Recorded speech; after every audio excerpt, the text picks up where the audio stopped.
Hey YouTube, it's echobear, and today I want to read an app for you guys. It's called Into the Dim. Now before I give it a review and talk about what I like and dislike about it, let's get through the serious stuff. So Into the Dim is made by Happy Magenta, and it's kind of like a dungeon crawly kind of beat 'em up turn-based type of game.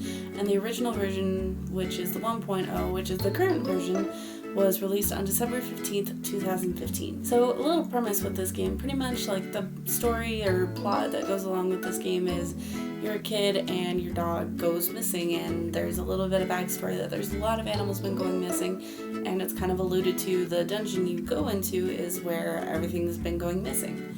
So your dog wanders in and you have to chase after them while fighting your way through skeletons and monsters to get through this dungeon. And that's pretty much just the gist of it. You're trying to fight your way through to get your dog back. So what more noble cause is there in this world other than getting your puppy back? There's a couple things here and there. Is the difficulty for the tutorial level seems weirdly hard. Because you're just walking through and like do, and then all of a sudden skeletons kill you, and for whatever reason this kid has a gun.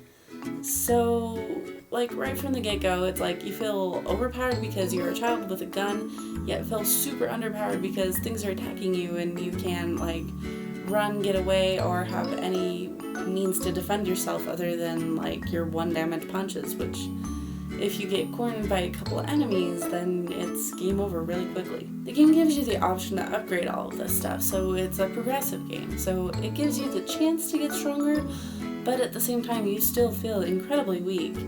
Because you're trying to get through this dungeon, you have to get coins to get those upgrades, you have to get coins to refill your gun, otherwise you're just going to be completely useless.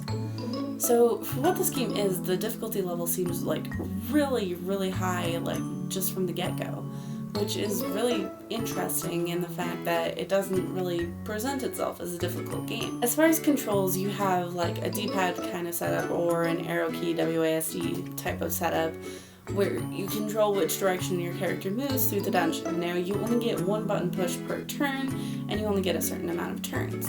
So each button push counts as a turn. Once that turn's up, the monsters get to move, and then your turn bar refills, and then you get to go again. So it's pretty much kind of like a very complicated game of chess. You have to like plan out your moves in advance and plan out like, how can I kill this? Can I kill this? Like, will this kill me?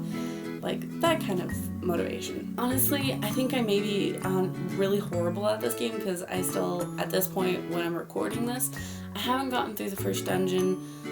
Before I put this up, I'm definitely going to try to make it through that dungeon, or at least show you guys how to get through that first dungeon in the video I'm going to have over here, hopefully. But I don't know, for me it just seems like really, really high difficulty for something that should be kind of like a fun adventure, which you move through fairly quickly.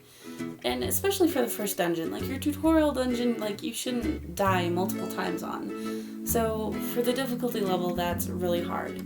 Aesthetically, it looks like something you'd play on like the original Game Boy. It's black and white and has kind of like that weird greenish tinge to it. It's pixelated, you have your pixel bubbles and everything. It has kind of a very 8-bit sound kind of feel to it. Even the music has that. So like aesthetically and mood-wise, this game is excellent. It produces kind of like a creepy mode, like right from the get-go, with showing those posters of missing animals, the creepy black and white, the skeletons, all of that. It has a very good mode, like, not mode, it has a very good mood to it that's like sets itself up right from the beginning.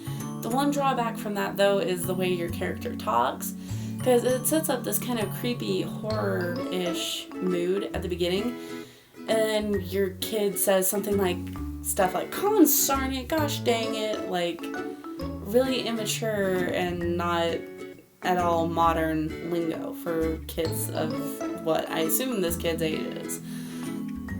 So that's kind of where the drawback comes in. So for everything this game offers, I think I'm going to give it about a 6 out of 10. And honestly, I have my own bias in there because I'm not good at it, but at the same time, it's like the controls aren't explained very well, the combat system isn't explained very well, it's really hard to get any progress, and it just seems way overly difficult for what this game should be. If I made a change between here and there, if I can get through those dungeons and see if it gets a little easier, I might do an addendum to it later, but as of now, that's what my score is. So as always, I want you guys to go out and play this for yourself. I'm going to leave the link in the description to go download it for yourselves so you guys can try it and make your own opinions. But you guys have heard mine, so thank you guys so much for watching. Make sure to like and comment down below and subscribe, and I'll see you guys on the next video. Bye!